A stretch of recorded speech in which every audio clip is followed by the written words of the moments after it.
La sentencia que aquí presentamos es la sentencia AP 7525 del 22 de octubre del 2025, radicado 66.650 y magistrado ponente el doctor Hugo Quintero Bernate.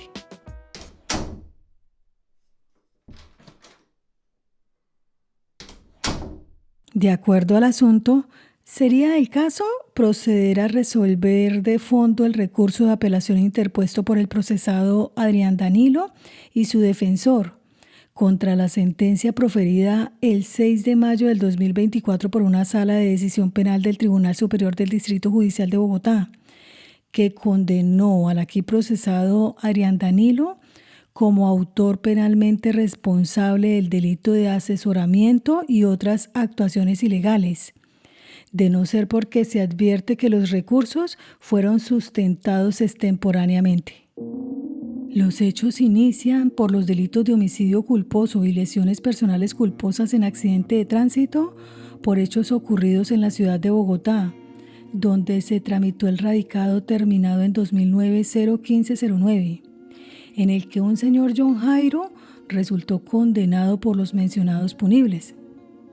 Dentro de ese diligenciamiento, como tercero civilmente responsable, se involucró a la empresa Transmasivo S.A. Ejecutoriado el fallo de condena por esos delitos de homicidio culposo y lesiones personales culposas de accidente de tránsito, la señora Marta Viviana, quien fue reconocida como víctima en el proceso mencionado, en su condición de cónyuge supérstite del señor John Jairo y madre de 2 hijos menores de edad concebidos dentro de su matrimonio, el 13 de agosto del 2015 confirió poder la señora Marta Viviana al que para ese entonces era abogado litigante, el aquí procesado Adrián Danilo. Ella le confirió poder para que en su nombre y representación impulsara incidente de reparación integral. En virtud de tal mandato, el aquí procesado Adrián Danilo, el 17 de septiembre del 2015, suscribió un memorial dirigido al juzgado de conocimiento, a través del cual solicitó la apertura del mencionado trámite. Documento radicado ante la autoridad judicial el 24 del mismo mes y año. Ya el 26 de noviembre siguiente, el aquí procesado Adrián Danilo asistió a la primera audiencia dentro del trámite incidental, participando como apoderado de las mencionadas víctimas, y el 9 de diciembre de esa misma anualidad sustituyó poder al también abogado Donis Rodolfo. El 30 de mayo del 2017, en dicho procedimiento incidental, se condenó a John Jairo, AIG Seguros y Transmasivo S.A. al pago de 300 salarios mínimos legales mensuales vigentes como daño moral y a 128.865.320 a título de lucro cesante como responsables solidarios por los perjuicios ocasionados a la señora Marta Viviana y a sus 2 hijos, con ocasión del accidente de tránsito que dio lugar al proceso penal ya adelantado. Con el fin de dar inicio al correspondiente proceso ejecutivo, el 30 de julio del 2018, la señora Marta Viviana confirió poder al abogado y aquí procesado Adrián Danilo. En desarrollo de tal mandato y anunciándose como representante de la señora Marta Viviana y sus hijos, el aquí procesado Adrián Danilo entró en contacto con la apoderada de Transmasivo S.A., con quien negoció el pago de 310 millones de pesos como indemnización, suscribiéndose el 17 de septiembre siguiente un contrato de transacción en el que se acordó el pago de la suma pactada en 3 cuotas mensuales, por 100, por 110 y por 100 millones de pesos, a consignar en la cuenta bancaria a nombre del apoderado Adrián Danilo los días 20 de septiembre, 22 de octubre y 20 de noviembre del 2018. Realizado el pago, el aquí procesado Adrián Danilo suscribió memorial autenticado ante notario, en el que dio a conocer al juzgado penal de conocimiento del acuerdo, solicitando la terminación del proceso y el documento fue radicado el 17 de septiembre del 2018. Se establece que el aquí procesado Adrián Danilo, desde el 23 de septiembre del 2015 y hasta la fecha de emisión del fallo de primera instancia, ejerce el cargo de fiscal delegado ante los jueces municipales y promiscuos de Bogotá, función para la cual fue nombrado mediante resolución del 26 de agosto del 2015, habiendo así prestado desde entonces asesoría, gestión y representación ilegales a la señora Marta Viviana. Conozcamos la actuación procesal relevante. De acuerdo a los anteriores hechos, el 28 de diciembre del 2022, ante el Juzgado 35 Penal Municipal con función de control de garantías de Bogotá, la Fiscalía imputó al funcionario Adrián Danilo cargos por los delitos de asesoramiento y otras actuaciones ilegales y fraude procesal, punibles descritos en los artículos 421 y 453 del Código Penal, los cuales el procesado manifestó no aceptar. La delegada del ente acusador se abstuvo de solicitar la imposición de medida de aseguramiento en contra del implicado. Radicado el escrito de acusación el 15 de junio del 2023 ante una sala de decisión penal del Tribunal Superior de Bogotá, se llevó a cabo audiencia en el que el pliego de cargos se verbalizó, siendo reiteradas la imputación fáctica y jurídica atribuidas en audiencia preliminar en contra de Adrián Danilo. Adelantado de manera ordinaria el juicio oral, el 6 de mayo del 2024, el Tribunal Superior de Bogotá emitió sentencia a través de la cual resolvió condenar al aquí procesado Adrián Danilo a la pena principal de 24 meses de prisión, al hallarlo autor penalmente responsable del punible de asesoramiento y otras actuaciones ilegales. Por el contrario, lo absolvió del cargo por el delito de fraude procesal. Adicionalmente, por prohibición expresa del artículo 68A del Código Penal, le negó la suspensión condicional de la ejecución de la pena y la prisión domiciliaria, manteniendo la orden de captura dispuesta en el sentido del fallo. Ya en la audiencia de lectura del fallo, llevada a cabo el 9 de mayo del 2024, el defensor y su representado manifestaron interponer el recurso de apelación. Según constancia secretarial, el traslado para sustentarlo tuvo lugar del 10 al 17 de mayo del 2024. El 14 de mayo, el defensor del sentenciado, quien asumió la representación de su poderdante el 2 de mayo anterior, según obra en el expediente, solicitó la ampliación del término de sustentación a fin de estructurar en debida forma el recurso de apelación y de tal manera realizar un ejercicio adecuado y responsable de la defensa, en cuanto aún se encontraba revisando el expediente, avisorando la insuficiencia de los 5 días de ley. En tal virtud, este defensor propuso lo siguiente: que esos 5 días hábiles más se cuenten desde el 20 de mayo a las 8 a.m. y venzan el 24 de mayo de 2025 a las 5 p.m. Por ende, el Tribunal Superior de Bogotá, mediante auto del 14 de mayo, resolvió lo siguiente: conceder la prórroga para sustentar el recurso de apelación interpuesto por la defensa de Adrián Danilo contra la sentencia del 6 de mayo de esta anualidad, por un término impostergable de 5 días.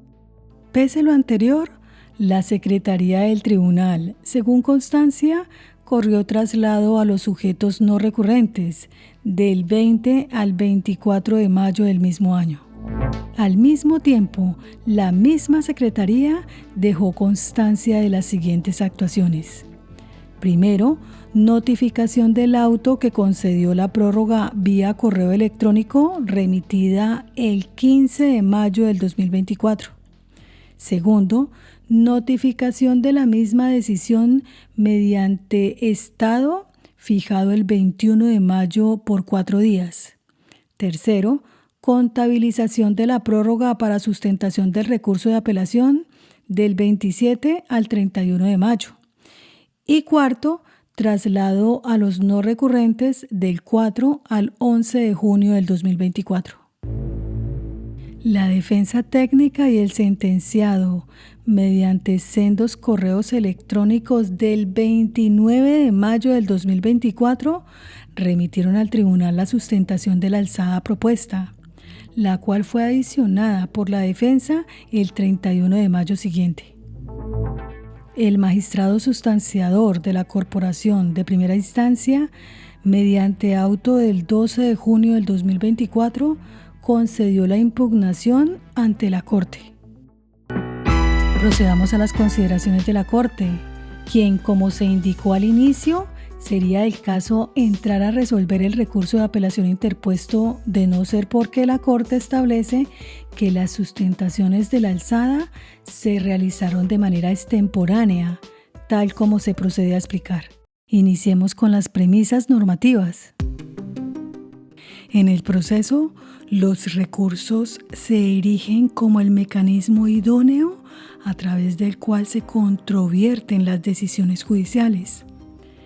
Con ellos, con los recursos, se garantiza el derecho de acceso a la administración de justicia y contradicción, entre otras prerrogativas.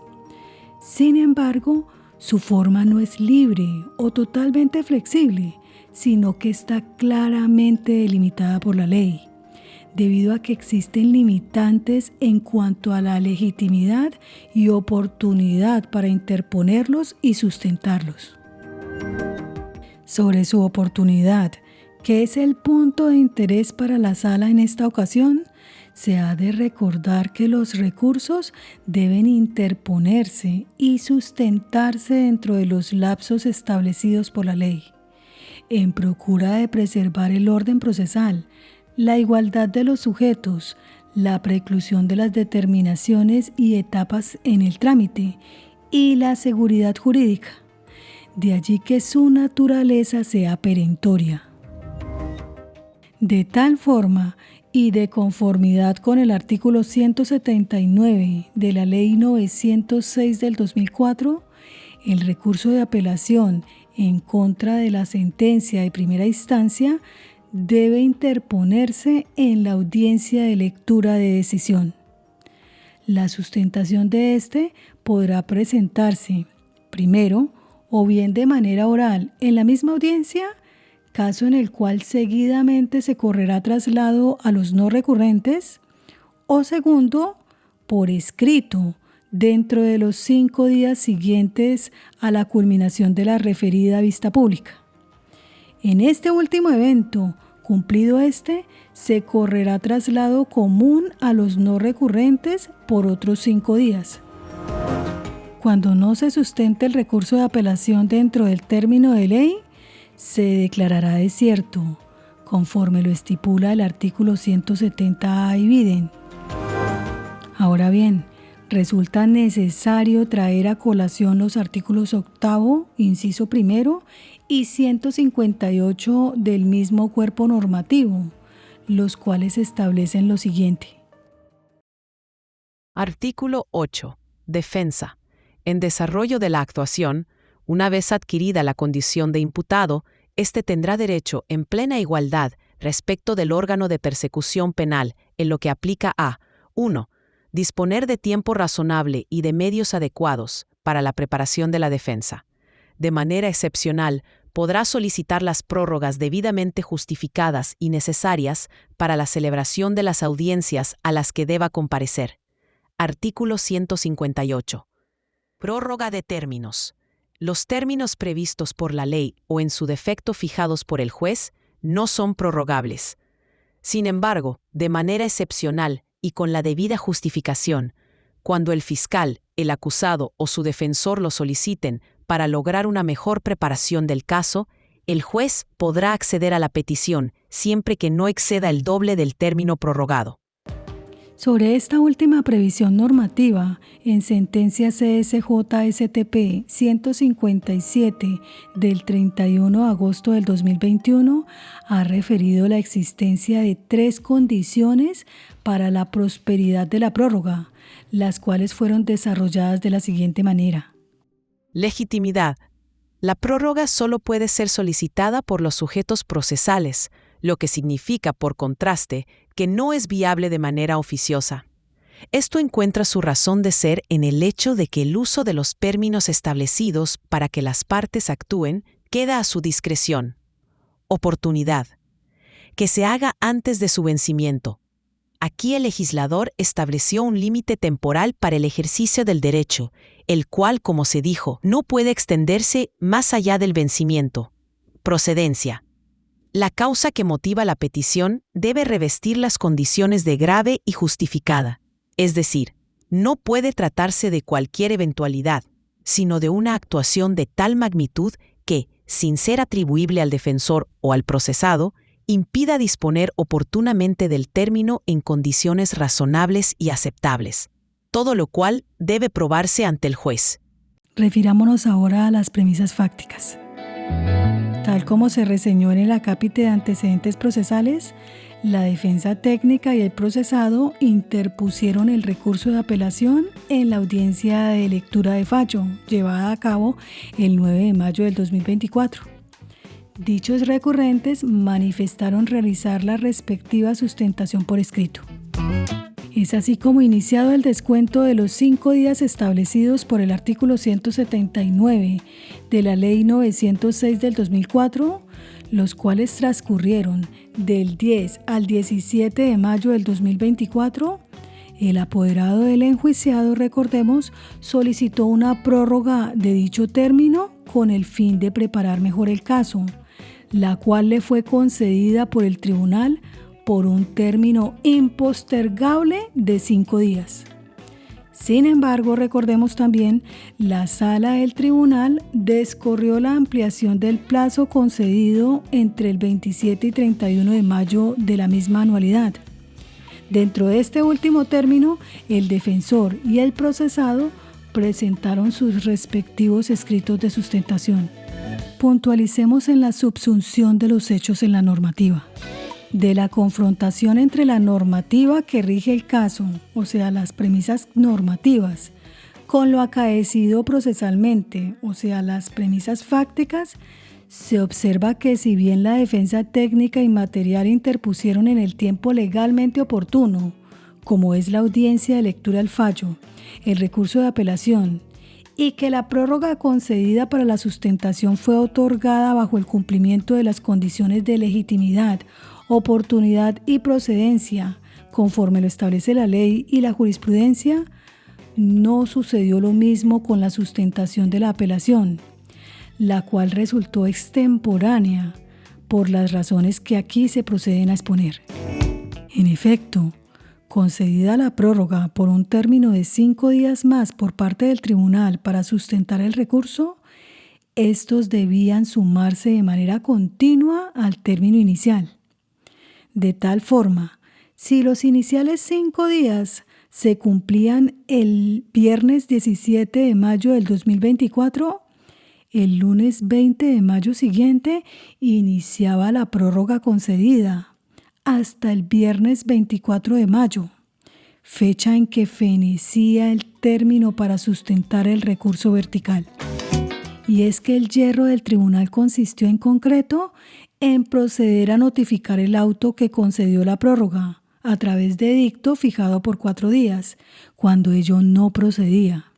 Y consecuencia de ello, posteriormente, empezar a contar el término prorrogado, luego de la desfijación del irregular edicto, o sea, del 27 de mayo, prolongando así equivocadamente el término hasta el 31 de mayo. Tales incorrecciones condujeron, como se detalló, a una ampliación de los términos para la sustentación del recurso de apelación hasta el 31 de mayo del 2024. Cálculo irregular que la defensa aprovechó para presentar su escrito sustentatorio y uno adicional el 29 y 31 de mayo respectivamente. Pese a que incluso en su solicitud de prórroga había reconocido que la misma se surtiría de manera continua del 20 al 24 de mayo. Realizar el trámite que erradamente adelantó el tribunal se traduce en una ampliación del término, en 10 días hábiles más para sustentar el recurso, concediendo así un total de 15 días hábiles para tal finalidad, lo cual excede el doble del término permitido por el artículo 158 del Código de Procedimiento Penal. Debe recordar la Corte que, de acuerdo con su reiterada y pacífica jurisprudencia, la responsabilidad frente al conteo de los términos radica en las partes. Esto es, en los interesados en interponer los recursos, pues de acudir en forma extemporánea no existe opción distinta a la de declararlo desierto, sin que sean de recibo argumentos que se responsabilicen a las secretarías por un indebido conteo de los términos consignados en las constancias secretariales. Porque, aunque así fuere, dicha desatención no exime al recurrente de su deber de ceñirse a la ley en su contabilización, como tampoco es viable revivir términos que fenecieron.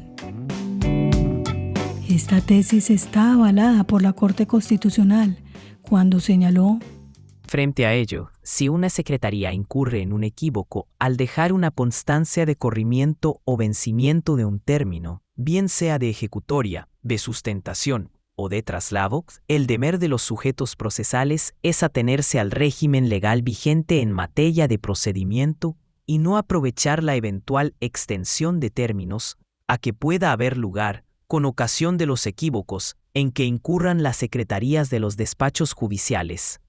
Podría pensarse que en un supuesto como este hay lugar a la aplicación del principio de confianza legítima, ya que un yerro secretarial, en un punto como ese, generaría una expectativa que toca con derechos fundamentales, como el de segunda instancia, en tanto contenido del debido proceso.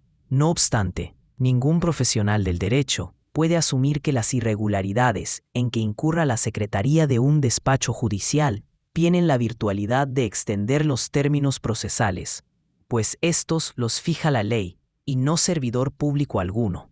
Por ello, el deber de un sujeto procesal, jurídicamente formado, es atenerse a lo que la ley dispone en materia de notificaciones, ejecutorias, recursos, sustentaciones y traslados. De tal forma, en el caso en particular, dadas las circunstancias en que se desarrolló la actuación procesal, aun cuando se evidenciaron errores secretariales, ello no excusaba al recurrente de atender la legalidad de los términos.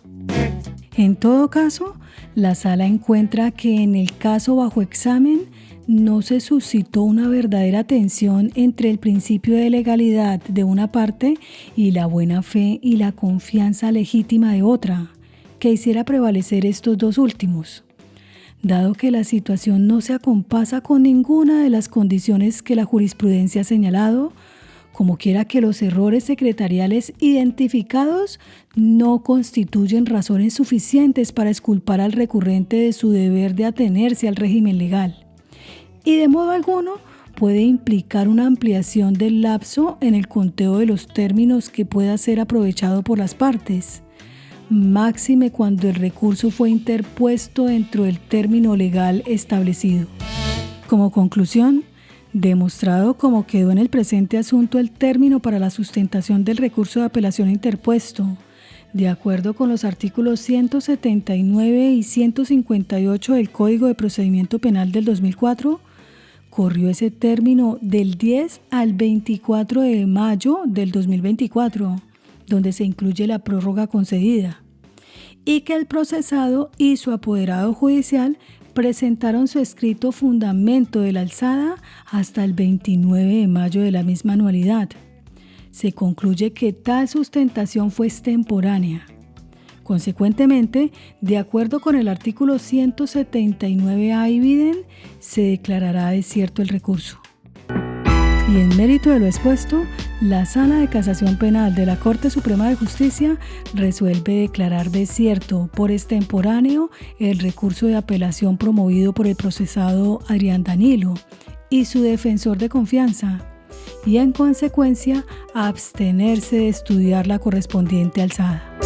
Y como segundo punto, recordar que contra esta decisión procede el recurso de reposición. Estimados podcastescuchas, es aquí donde terminamos con la sentencia radicado 66.650, agradeciéndoles infinitamente su tiempo y atención en este podcast. Les esperamos en nuestro próximo episodio. Un abrazo.